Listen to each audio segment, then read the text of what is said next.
welcome back to the Forgotten Corner. Today's episode is actually going to be pretty interesting. I'm not going to just cover a film or a series, I'm actually going to cover a bunch of films that were made by a studio that has largely been forgotten about. I will probably say that basically this studio does deserve a lot more respect. The studio is known as Dark Castle Entertainment. Now, nowadays they're not really well known, and basically they're just being slapped on things like The Predator or Suburbicon. But the thing is, though, is the company was founded by big names. I believe the series, blah blah blah. Well, basically, the studio was founded by Robert Zemeckis and Joe Silva, who kind of looks like Harvey Weinstein.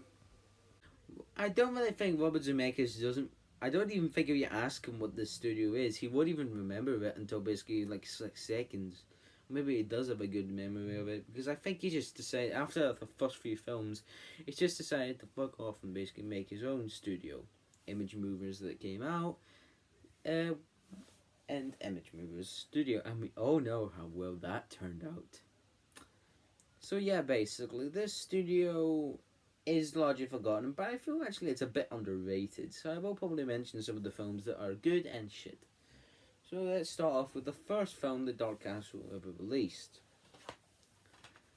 The remake to House on Haunted Hill. I have reviewed this one last year, and basically I can actually agree that the film is pretty creepy and does have a pretty mysterious plot. The film is actually a little bit too 90s with its rock music, and basically it does seem a little bit similar to Jacob's Ladder, but it still is actually a pretty good time. I will probably recommend this film. It is pretty enjoyable, and plus some of the characters can be a little bit annoying. Well, not really annoying, but just bland and just absolutely do some of the dumbest things possible. Although I did actually think that basically this house chasing these people did actually get me startled, and I wouldn't know what to do if I was in that house. Actually, the more I think about it, it is pretty creepy. And basically, this film did do pretty well at the box office, but not that many good reviews from critics. So basically, the next film they decided to do would focus on another remake, this time with another film, 13 Ghost. 13 Ghost was a film I reviewed for the first season of Film Kid. And yes, it still holds up. It's being considered as an underrated film, and basically is being called a guilty pleasure. The film basically the film is basically a pretty interesting film. This film is actually pretty good, actually. The film is like all the characters, basically, all the ghost designs and their backstories are actually pretty cool and pretty tragic. It makes you kind of feel sympathetic for them, but then you do actually have to kind of remember that they do kill people. So yeah, the film is really really good, and basically is one of my favorite of the Dark Castle films. It's a classic, basically 2000s kind of horror film, and basically if you want to define the 2000s of horror films, this may actually be a pretty good introduction to say the 2000s. What else did come out that? What else? Well, this was a remake to a film that not many people knew about. And then basically when I heard about the original, I was just surprised. I thought that one was actually original. This was also before the Texas Chainsaw Massacre remake, so this means basically it predates remakes to classic films that basically butcher the original. I'm definitely looking at you, Nightmare on Elm Street remake. So yeah, the film did okay at the box office, just like House on a Hill, but really more harsher reviews. So basically they decided to not, since the box office returns, they decided not to do remakes and decided to do their own story. Ghost Ship. This may be considered one of the best, only just for its opening. The opening is considered a cult classic in horror static. Well, stapix. Damn it. Only if I could say the word that everyone didn't say. This one basically is pretty bland. It's just a generic horror film, just set on a ship. And then there's also another horror film called Death Boat or Death Ship. There's the exact same. But this film is only just memorable, and plus I only just give it 1 star for the opening. The special effects are pretty bad, and basically the film isn't really good. Definitely their first flop to me. Next film was Gothica. I will probably bring in the DVD, but they are done. Gothica. Gothica is kind of a mediocre film. The concept is pretty interesting and basically does value a lot of stuff, but the way how the film portrays it, it can sometimes be good and it can sometimes be boring and bad. This is basically a film that I just call bad because it just doesn't work. I do actually have to admit that Gothica did also start something with with Robert Downey Jr. starring in the film, and also that's how he met his wife. Thank her for those Sherlock Holmes films. But the thing is, though, with this film, it just doesn't work as a film. It's just pretty bad. I will say that basically Gothica is a little bit better than this, but nothing higher can get any better than that. I will also review two other ones and also another one I will probably like to mention. House of Wax is the next film that they did. This one is actually a remake to another classic, but not with also starring Vincent Price, who was also starring in the original House on Haunted Hill. This is just the remake. I'm just saying I don't have the original. I have seen it. This film right here is basically, because some people actually say it's a pretty good remake, but I kind of find it as just a generic slasher that does also have a kind of weird fascination whenever I watch it. It always has this gooey feeling whenever the factory melts. Some of the weird imagery and basically way that this film was marketed, it's actually pretty interesting because the film just gives me this weird feeling of melting something. It just... I find that's maybe something that the viewers were trying to intentionally raise. The problem is with this film, to me, is that Paris Hilton is in it. And Paris Hilton, I actually call one of the worst things that ever happened to the world. 9/11 is second. Paris Hilton is first in my list. Bitch. But yes, this remake, I would say it's passable. But Paris Hilton's death will always remain one of the greatest scenes in cinematic history. Alright then, I've just gone through a few, but I did also decide to watch this one. Due to the films weren't really doing big at the box office, so they decided to make a sequel to one of their other films.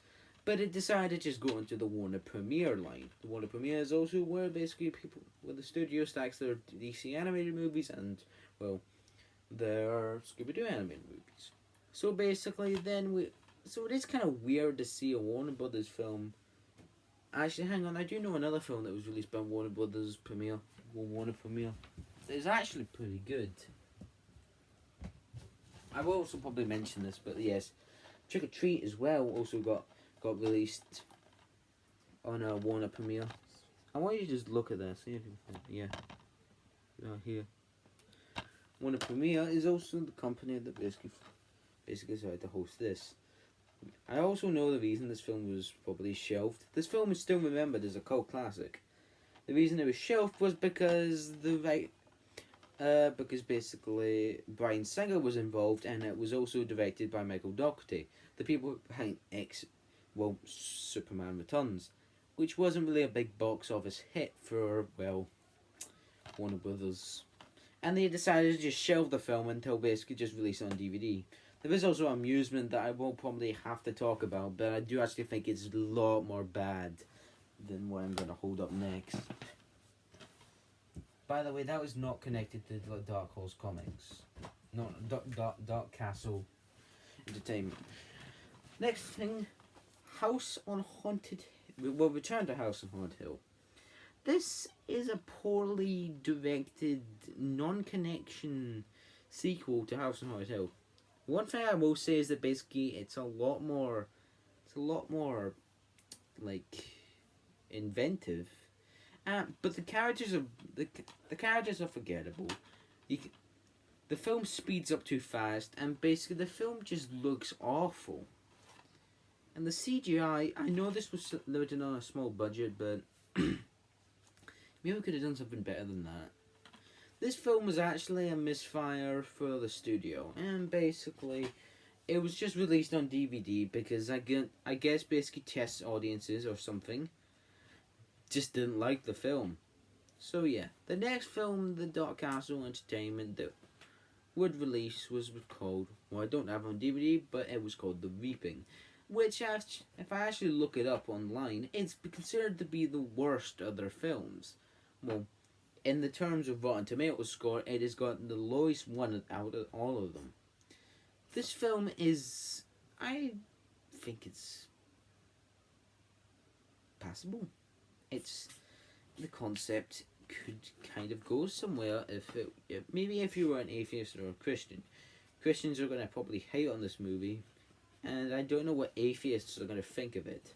Maybe they'll like it, kind of like me. The film, it's dark and gritty, but it also is it is kind of similar to 13 Ghosts, because basically there's something different with the genre, and I think it just works better. And basically, I do actually think that Anna Sophia Robb's performance is good and creepy. Yeah. So yeah, that was The Reaping. And basically, these films, give them another watch. The ones that I will probably recommend is basically watch 13 Ghosts first, since they're not in chronological order like in the Marvel movies. Watch this one next. Watch the first few minutes of this. Give this one a watch if you're a big slasher fan. And don't even bother with this one. And though maybe you can enjoy Gothica. And maybe I'll actually also suggest watching, well, The Reaping if you are kind of the horror and kind of dumb crowded. I'm not trying to be offensive, but the people who like films like I don't know, maybe the people who like films like the Emoji Movie. I don't like the Emoji Movie, but I'm just saying, some people like the Emoji Movie or fucking Freddy Got Fingered, stuff like that. People like bad movies, not like good bad flicks. But I'm just saying, definitely just see The Reaping and see what you think about it. It's interesting. It's a film that could divide someone. So yeah, it's either it's bad or it's good, or passable basically. So yeah, that was this Forgotten Corner episode, and now I'll put some comments into the channel and basically suggest anything you want me to also talk about. So yeah, see you soon. I just closed my eyes and I saw this.